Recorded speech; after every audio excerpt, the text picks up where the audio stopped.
नमस्कार। आज हम बात कर रहे हैं कि पैसों को लेकर अपनी सोच, अपनी आदतों में एक बड़ा फेरबदल कैसे लाया जाए। जी। इसके लिए हमने डेव रैमसी की किताब है द टोटल मनी मेकओवर, उसके कुछ ज़रूरी हिस्सों को देखा है। जी। और किताब का एक दावा जो मुझे तो बहुत चौंकाने वाला लगा वो ये है कि पैसे के मामले में सफलता, आप मानेंगी, 80% आपके व्यवहार पर निर्भर करती है हाँ। और सिर्फ 20% जानकारी पर। बिल्कुल। ये बात सोचने वाली है ना? हाँ, मतलब ये नहीं कि हम जानते क्या हैं, बल्कि ये कि हम करते क्या हैं। सही कहा। किताब का केंद्रीय तर्क यही है कि हमारी जो पैसे की दिक्कतें हैं ना, वो अक्सर बाहर से नहीं आती, वो हमारे अंदर से, हमारी आदतों से शुरू होती हैं। और ये मानना ही बदलाव का पहला कदम है। किताब उन कई आम धारणाओं पर सवाल उठाती है जिन्हें हम, आप कह सकते हैं, सच मान बैठे हैं। अच्छा, जैसे कौन सी धारणा है? जैसे एक बहुत आम सोच है कि अमीर बनने के लिए कर्ज, डेट एक जरूरी हथियार है, एक टूल है। हाँ, ये तो बहुत सुना है, गुड डेट बैड डेट। हाँ। लेकिन किताब कहती है कि कर्ज असल में जोखिम बढ़ाता है और अमीर लोग वो असल में इससे बचते हैं, उतना इस्तेमाल नहीं करते जितना हमें लगता है। अच्छा। जी। यहाँ तक कि प्रोवर्ब्स 22:7 का जिक्र भी है, उधार लेने वाला उधार देने वाले का गुलाम होता है। मतलब कर्ज आपको फंसाता है। ये तो काफी सीधी बात कह दी। बिल्कुल। कर्ज को एक टूल मानने के बजाय लेखक इसे एक बहुत बड़ी रुकावट की तरह देखते हैं। उनका मानना है कि कर्ज से जो कथित फायदा दिखता है ना, वो उसके साथ आने वाले जोखिम के सामने कुछ भी नहीं है। खासकर जैसे ये कार लोन या लीजिंग, इन्हें तो पैसा बनाने के रास्ते में बहुत बड़ी बाधा बताया गया है। Car loan? पर गाड़ी तो जरूरत है कई लोगों के लिए। जरूरत हो सकती है, पर लोन, सोचिए अगर एक औसत, मान लीजिए $495 की कार पेमेंट कोई अपनी जवानी में, मतलब 25 से 65 साल तक हर महीने 12% रिटर्न पर निवेश करे, अच्छा। तो वो लाखों में बदल सकती है। लाखों। ये है कंपाउंडिंग की ताकत, जो कार पेमेंट में ब्याज में चली जाती है। बाप रे, ये आंकड़ा तो सोचने पे मजबूर करता है। और फिर वो दूसरा मिथक, क्रेडिट स्कोर वाला, जैसे अमेरिका में फाइको स्कोर होता है, क्या सच में अच्छा क्रेडिट बनाने के लिए क्रेडिट कार्ड या लोन लेना ही पड़ता है? किताब कहती है बिल्कुल नहीं, खासकर अगर आपका लक्ष्य है कर्ज मुक्त होना। पर घर खरीदने के लिए लोन तो चाहिए होगा ना, उसके लिए स्कोर? हाँ, पर एक अच्छा घर खरीदने का लोन यानी मॉर्गेज बिना क्रेडिट स्कोर के भी मिल सकता है। अगर आपकी आमदनी, आपकी बचत, आपका डाउन पेमेंट, इसका रिकॉर्ड अच्छा है, तो बैंक मैन्युअल अंडरराइटिंग कर सकते हैं। मतलब वो आपकी असली वित्तीय सेहत देखते हैं, स्कोर नहीं। अच्छा, ये मैनुअल अंडरराइटिंग, ये ज्यादा लोगों को पता नहीं होगा शायद। शायद नहीं। किताब तो फाइको स्कोर को मजाक में कहती है कि ये आपके कर्ज से प्यार का सर्टिफिकेट है, आपकी असली वित्तीय सेहत का नहीं। हाँ, ये तो अच्छा कहा। तो ठीक है, ये मिथक तोड़ दिए। अब असल बदलाव कैसे लाएं? इसके लिए किताब में वो बेबी स्टेप्स हैं, है ना? जी बिल्कुल। एक प्लान दिया गया है और पहला कदम बहुत तेजी से $1000 का एक इमरजेंसी फंड बनाना, छोटा सा। सिर्फ $1000? ये किस लिए? ये छोटा फंड एक तरह का मर्फी रिपेलेंट है। मर्फी रिपेलेंट मतलब? मतलब जो अचानक छोटी मोटी मुसीबतें आ जाती ना, कभी कार खराब, कभी मेडिकल खर्चा, मर्फी का नियम है ना, anything that can go wrong will go wrong. हाँ। तो ये फंड उन चीजों के लिए है ताकि ऐसा कोई छोटा मोटा खर्चा आपको फिर से कर्ज लेने पर मजबूर न कर दे। ये कर्ज चुकाना शुरू करने से पहले का स्टेप है, एक सुरक्षा कवच। समझ गया, सेफ्टी नेट।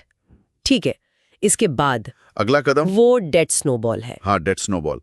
पर यहाँ एक सवाल है, गणित तो कहता है कि सबसे ज्यादा ब्याज वाले कर्ज को पहले निपटाओ, उसमें पैसे बचेंगे। फिर ये छोटे कर्ज से शुरू करने की सलाह क्यों? बेहतरीन सवाल। और ये सवाल बहुत लोग पूछते हैं। देखिए, गणित के हिसाब से आप बिल्कुल सही कह रहे हैं, ज्यादा ब्याज वाला पहले चुकाने से कुल ब्याज कम देना पड़ेगा। लेकिन ये तरीका गणित पर नहीं, व्यवहार और मनोविज्ञान पर आधारित है। अच्छा, कैसे?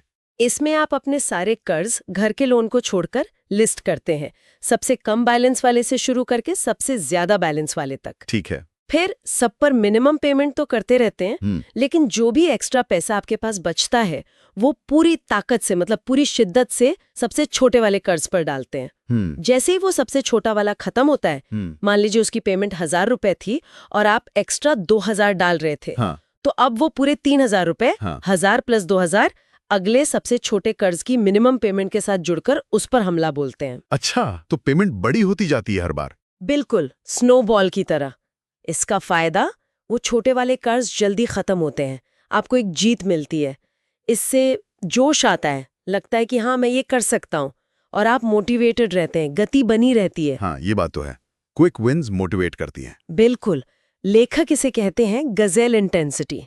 जैसे हिरण शेर से बचने के लिए भागता है ना पूरी जान लगाकर, बिना इधर उधर देखे, हाँ, वैसे ही कर्ज से भागना है, पूरी तेजी और पूरा फोकस। गजल इंटेंसिटी, बढ़िया टर्म है। और इसके साथ दो चीजें और हैं जो करनी ही करनी है।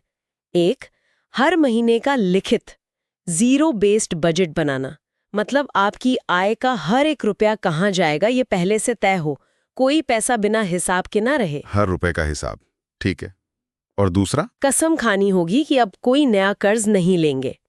क्रेडिट कार्ड कैंची से काट देने पड़े तो वो भी। हाँ, मतलब पुराने चुकाने हैं और नए बिल्कुल नहीं लेने। बिल्कुल, तभी ये स्नोबॉल काम करेगा। और ये जो आपने तेजी और फोकस की बात कही, ये इसलिए भी जरूरी है शायद क्योंकि वित्तीय सिद्धांत वही काम के होते हैं जो मुश्किल समय में भी टिकें, सिर्फ अच्छे मौसम के लिए ना हो। हाँ, बिल्कुल सही। किताब इसी बात पर जोर देती है। वो एक उदाहरण देते हैं टॉर्नेडो में उड़ते हुए टर्की का। टॉर्नेडो में टर्की? हाँ, मतलब ऐसी फाइनेंशियल प्लानिंग या तरीके जो सिर्फ तब काम करें जब सब कुछ बढ़िया चल रहा हो, शेयर मार्केट ऊपर जा रहा हो, वो भरोसेमंद नहीं है। जैसे ही हालात बिगड़ते हैं, वो टर्की की तरह हवा में उड़ जाते हैं, किसी काम के नहीं रहते। डेथ स्नोबॉल जैसा तरीका शायद कुछ लोगों को धीमा लगे, पर ये मुश्किल हालात में भी टिके रहने के लिए डिजाइन किया गया है।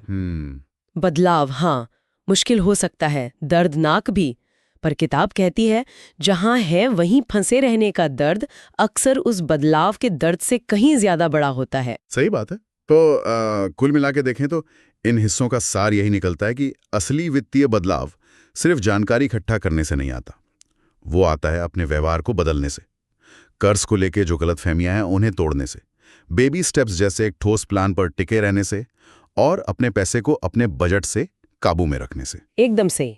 और ये सारी बातचीत मुझे लगता है एक जरूरी सवाल हमारे सुनने वालों के लिए छोड़ जाती है। क्या सवाल? आज, अभी, वो कौन सी एक छोटी सी वित्तीय आदत है, सिर्फ एक, जिसे बदलकर कोई भी अपनी वित्तीय दिशा में एक बड़ा, एक सकारात्मक मोड़ ला सकता है?